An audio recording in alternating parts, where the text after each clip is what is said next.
రైతు అప్పుల్లో ఆంధ్ర నంబర్ 1 అని చెప్పి టైమ్స్ ఆఫ్ ఇండియా ఇంగ్లీష్ దినపత్రిక గురువారం ఒక వార్తా కథనం ప్రచురించింది.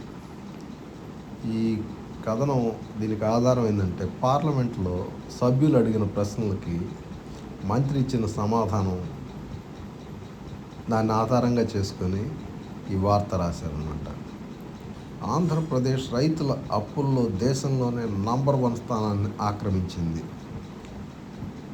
రాష్ట్రంలో రైతులు ఒక్కొక్క కుటుంబానికి సరాసరిన 2,45,000 అప్పు చేసి ఉన్నారు. రైతు కుటుంబాలు ఉండవాళ్లలో 93% కుటుంబాలు అప్పు తీసుకున్నాయి.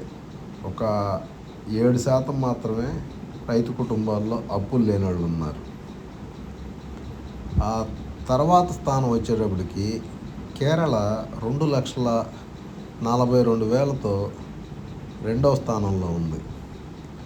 మూడవ స్థానం హరిత విప్లవంలో నంబర్ 1 స్థానాన్ని ఆక్రమించిన పంజాబ్ 2,03,000తో ఉంది. కేరళలో 2,42,000 సరాసరి అప్పు ఉంటే, అక్కడ రైతులు 69% మంది మాత్రమే అప్పు తీసుకొని ఉన్నారు. 31% మంది అసలు అప్పే చేయలేదు.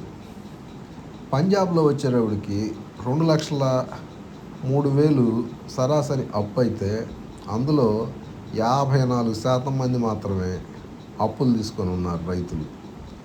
అంటే ఇంచుమించు 46% మంది అసలు అప్పే తీసుకోవాలి. అదేవిధంగా హర్యానా, పంజాబ్ రెండు కూడా హరిత విప్లవంలో ముందున్నాయి. అటువంటి హర్యానా కూడా 1,83,000 సరాసరి రైతు అప్పుల్లో ఉన్నారు. అయితే అక్కడ సగానికి పైగా కుటుంబాలు అసలు అప్పే తీసుకోవాలి. కేవలం 47% మంది రైతులు మాత్రమే అప్పు తీసుకొని ఉన్నారు. ఇక పొరుగు రాష్ట్రం, మన తెలుగు ప్రాంతం తెలంగాణ విషయానికి వచ్చేటప్పటికి 5వ స్థానంలో ఉంది రైతు అప్పుల్లో. 1,52,000 ఒక్కో రైతు సరాసరి అప్పు అనమాట. ఒక్కో రైతు అంటే ఒక కుటుంబానికి సంబంధించిందనమాట. అదేవిధంగా తెలంగాణలో ఉన్న రైతుల్లో 91% మంది అప్పు తీసుకొనే ఉన్నారు. కేవలం 9% మంది మాత్రమే అప్పు చేయలేదు. ఈ అప్పులకు కారణాలు కూడా ఆస్తి లేక ప్రైవేట్ అప్పులు చేయడం, తనఖాకి ఆస్తి లేకపోవడంతో చేశారు. అంటే ఈ దాదాపు కౌలుదారులు అప్పులు అన్నమాట.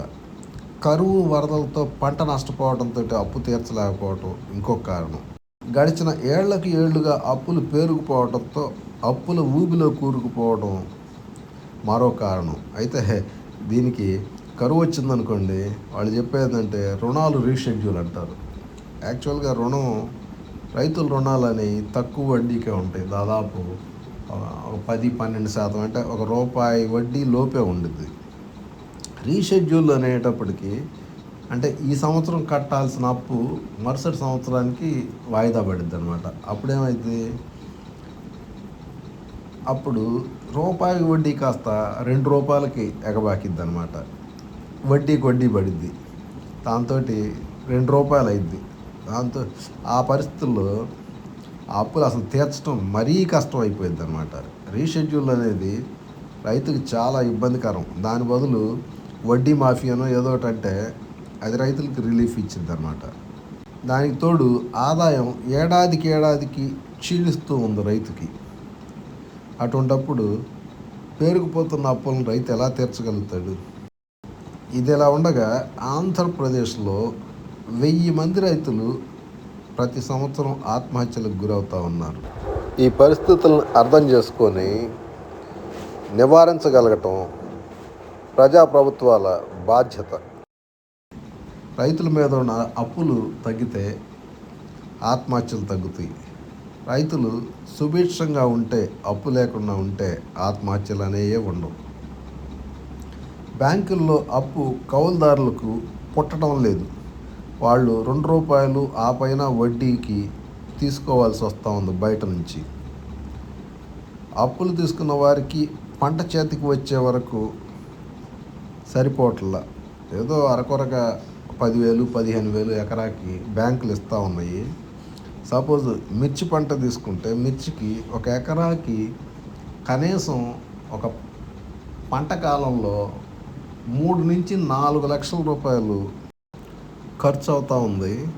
అయితే బ్యాంకులు ఇచ్చేది 50,000, 60,000 ఇస్తే మిగతా 2.5 లక్షలు, 3 లక్షల రూపాయలు బయట నుంచి అప్పులు చేయాల్సిందే కదా.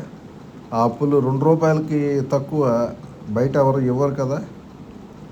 దీంతో రైతులు అప్పుల ఊబిలో కూరుకోకపోక ఏమవుతారు?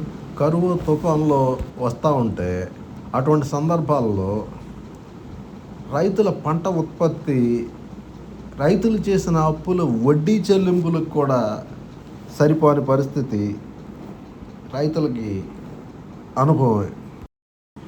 అసలు రైతులు బ్యాంకులు లేదంటే ప్రభుత్వానికి సంబంధించిన సహకార సంస్థలు ఇటువంటి వాటిల్లో ఎంతమంది అప్పులు తీసుకుంటున్నారు, ఎంతమంది బయటకు తీసుకుంటున్నారు, ఎంతమంది ₹2 వడ్డీ ఆ పై వడ్డీకి రైతులు రుణం పొందుతున్నారు అనే అంశం మీద ప్రభుత్వ సంస్థ నాబార్డు ఇటీవల ఒక రిపోర్ట్ విడుదల చేసింది. అందులో 48% మంది రైతులు బ్యాంకు లేదా సొసైటీ తదితర రుణాలు ఏపీలో పొందుతూ ఉన్నారు. అంటే 52% మంది బయట అప్పులకే తిప్పలు పడుతూ ఉన్నారన్నమాట. అంటే అధిక వడ్డీకి అప్పులు తీసుకుంటూ ఉన్నారు. ఇది ఇలా ఉండగా కౌలుదారులలో 60% మంది బయట అప్పులే చేస్తూ ఉన్నారు. ఆంధ్రాలో కౌలు తీసుకునే రైతులే సొంతంగా వ్యవసాయం చేసే ల్యాండ్ లార్డ్స్ కన్నా కూడా ఎక్కువ. భూస్వాములు 40% మాత్రమే బయట రుణాలు తీసుకుంటూ ఉన్నారు.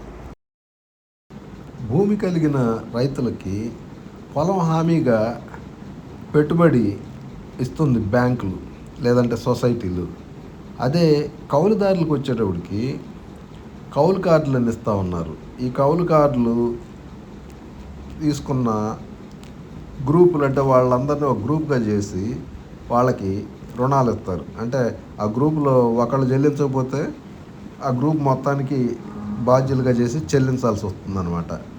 దానికి ఏదో ప్రభుత్వం బాగా ఒత్తిడి చేస్తే ఎంతో కొంత ఇస్తున్నారు, కానీ నిజానికి పెద్దగా వ్యవసాయం చేసే రైతులకి బ్యాంకుల ద్వారా లేదా సొసైటీల ద్వారానూ వచ్చే రుణాలు ఉపయోగపడలేదు. బయట నుంచే ఎక్కువ మొత్తం అప్పులు చేయాల్సిన పరిస్థితే కనిపిస్తూ ఉంది. రైతుల ఆత్మహత్యలు ఆగాలంటే 3-4 అంశాల మీద దృష్టి సారిస్తే సరిపోతుంది. పంటలకు ఇన్సూరెన్స్ మొక్కుబడిగా కాకుండా పక్కాగా జరగాల. రైతు క్షేత్రాల్లో పంటను లెక్కించి సరాసరి దిగుబడికి ఎన్ని క్వింటాళ్ళు అయితే తగ్గిద్దో అన్ని క్వింటాళ్ళకి ప్రభుత్వం చెల్లించాలి. అదేవిధంగా తుఫాన్లు, కరువు తదితర పరిస్థితులు వచ్చేటప్పటికి దానికి వాతావరణ బీమాని పక్కాగా అమలు చేయాలి. ఇంకోటి ఏంటంటే రైతులకి ఇటు పొలం ఖర్చులని లేదంటే కుటుంబ ఖర్చులు అని చెప్పి రెండూ ఉండవు. రైతే తన ఇంట్లో వండింది తిని తన చేలో పని చేసుకుంటూ ఉంటాడు. అదేవిధంగా తనకేదన్నా అనారోగ్య సమస్యలు కుటుంబంలో ఎవరికన్నా కలిగితే